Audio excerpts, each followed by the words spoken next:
What's going on, guys? So today we're going to do a Q&A. So I've been hinting at this on my channel for a while now and decided to give it a shot here today. Today, this one will be pre-recorded. Some will be live, some will be pre-recorded, but they all will work the same, which I'll show you how it all works here in a second. That way, if you have questions about Amazon FBA or just about, business in general, e-commerce, about me, whatever it may be, we can go over those and I can get you to real quality answers here. So let me just show you in my screen here where this is at. So this is a YouTube community post here. And this is where I'll be doing the Q&A questions to do that. So if you want your questions answered, this is how you get on that board to make sure that, I have time and I'll go over them in the way you want me to.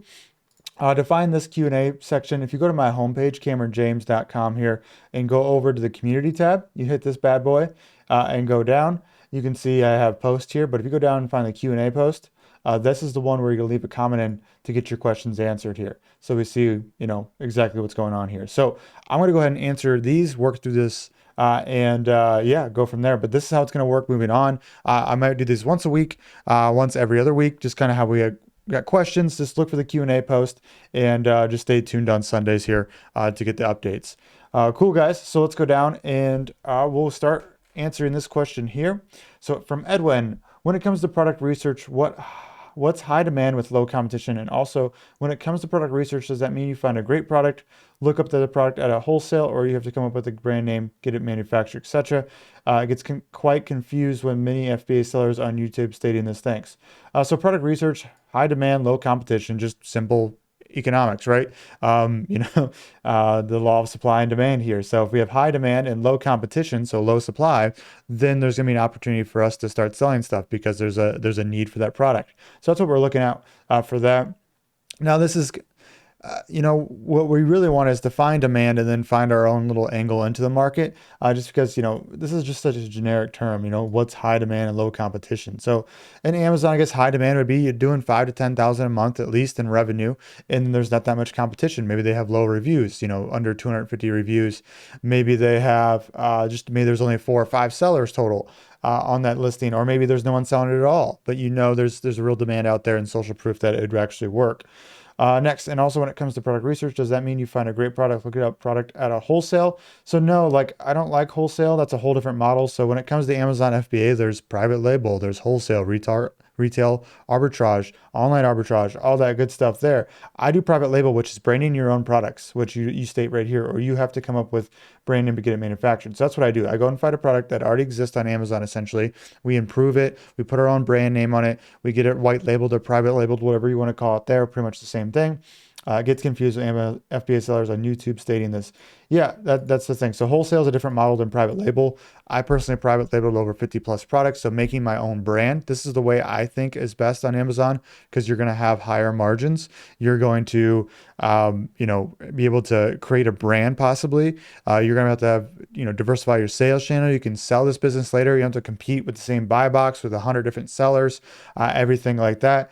So this is important to do if you want to make sure you have a business that lasts a long time. Wholesale to me is, I've talked to a lot of people lately, and they're all drifting to private label because wholesale just isn't working too much right now. But again, wholesale, you can make it work. I'm not saying you can't, but private label is what I do and what I recommend. Next, how often do you find hijackers in your private label listings? How have you dealt with the situation? How do you avoid it? So honestly, I have not dealt with too many hijackers of late, just because we have unique products that are really hard to copy. So people stay away from that. If you go to a field that's like these generic, easy to create products that anybody can make and talk to a supplier and get it made up in seconds, you're going to have a lot more hijackers on those listings. When I do have, so that's one way to prevent them, is to create unique products, create, creative products essentially. Next, how have you dealt with the situation? How do you avoid it? That's one way I deal with it, is making quality products that no one can copy. Having a branded logo, having branded things on my product itself, having branded items on the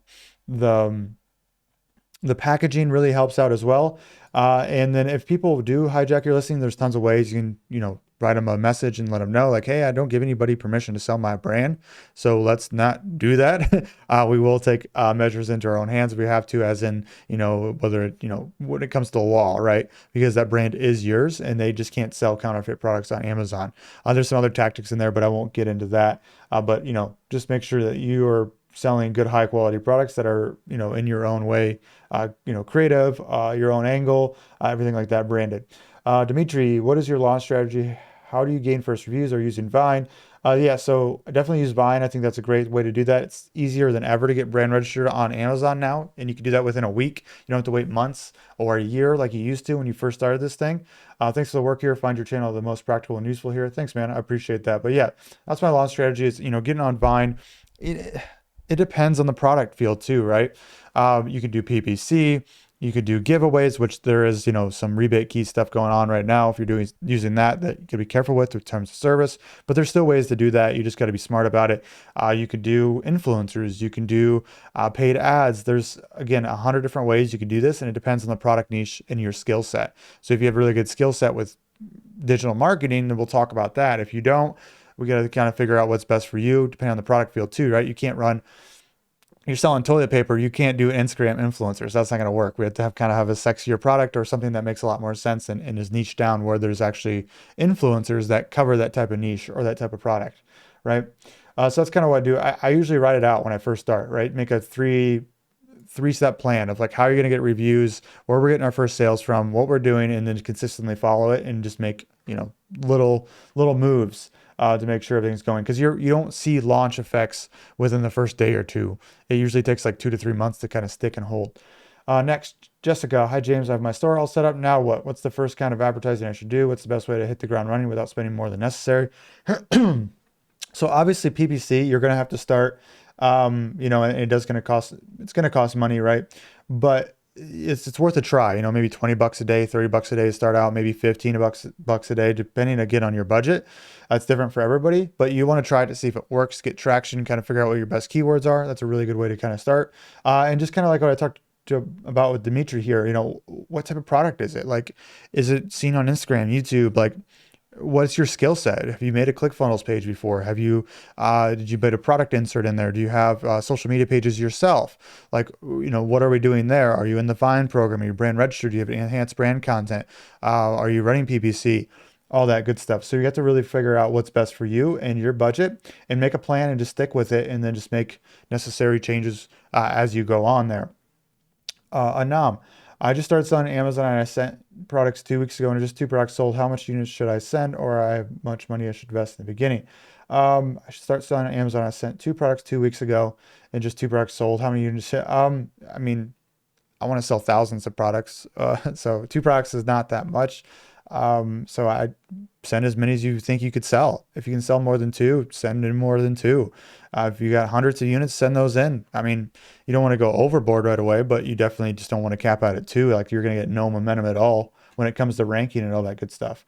How much money should I invest? My first private label product, I suggest to anybody, is around that 3,000 to 5,000 mark for your first product over, the 3 to 6 months it takes you to start it. Hi, Sky here. Hi, James. Thanks for much for your interesting channel. Is it possible to get an American business PayPal account with our Wyoming LLC as a non-resident? And how? That depends on what country you're in.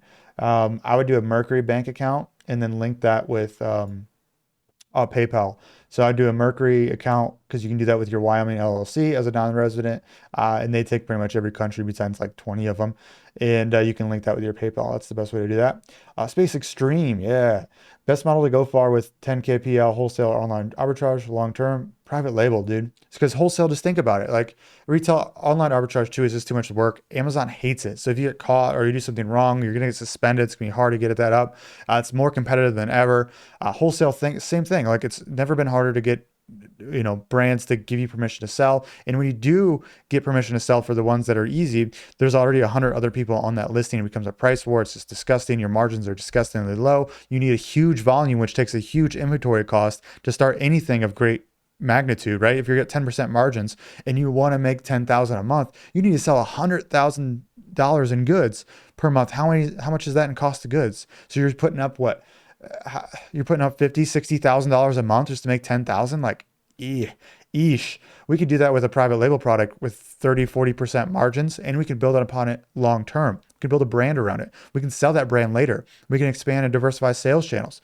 We can have that same customer who loves our first product buy our second and third and fourth product. Get them on an email list. Let them know when we launch those products. Create a branded store. Have an affiliate network where people are selling our products for us. A brand ambassador, whatever it may be. This is where you want to go if you want to create something that can work not just 6 months, but a year from now, 2 years from now, 5 years from now, 10 years from now. Okay. Because private label, it just, you can't just have generic products on there. You can't just sell someone else's product because the margin's going to be too small, right? Generic products, you're just going to get drowned out with competition, blah, blah, blah. Someone else's product, they're essentially taking half the pie so you can get the other half of pie, and they're doing all the legwork. Why don't you just go straight to the source, create your own product? Yes, it's a little work up front. Yes, it's a little harder up front, but the margins are going to be twice as big, if not 3 times as big. And we're going to have our own listing. We don't have to fight upon that. And we have so many benefits we have for years to come. We can grow exponentially in the market. Okay. So that's again, I'm a little biased because I've done wholesale, I've done online arbitrage, I've done retail arbitrage, I've sold used textbooks, I've done it all. Private label is the one I'm doing only now. And because it's for the time, for the opportunity, to me, it's the only one right now. Just again, opinion. I know I'm a little biased, but whatever. Mac Bull, I apologize if I fudged up your name there. Hi, Cameron. How much should I invest in the beginning? 3 to 5,000 for your first product. When we tell the supplier to manufacture goods, then we email Amazon that our products are being manufactured. So then we'll address, barcode. You make a shipping plan, and they'll tell you exactly what to do. So get your account up, make your product listing, make a shipping plan, and they'll tell you what to do after that. Is this the right method? If I'm confused, and it can make your answer or make a video. Yeah, you just got it messed up, man. So you don't need to email Amazon anything. Just create an account, list your product on there, make a shipping plan on there, and they'll get the warehouse address. You also get the barcode and the ASIN when you make your product listing, when you just put, get item labels, and then you can put that on the packaging and get that sent in, and you have the address, everything like that. So hopefully that helps you out. But that is all for questions here. So hopefully this is helpful. I do like doing this, and I'm excited. 9 comments is great for the first go around, but make sure you get on here every time you see this on your little mobile app or whatever. Make sure you look for this and put your questions down, and I'll answer them every week. This is a good way just to kind of, this is fun. Fun Sundays, right? So hopefully this this is really cool. If you're on the channel, make sure you guys subscribe. It really helps me out. Make sure you guys, leave a comment on this video too if this is helpful. If you like this, you want me to keep doing this. And yeah, we'll see you on the next one. All right, guys. Bye.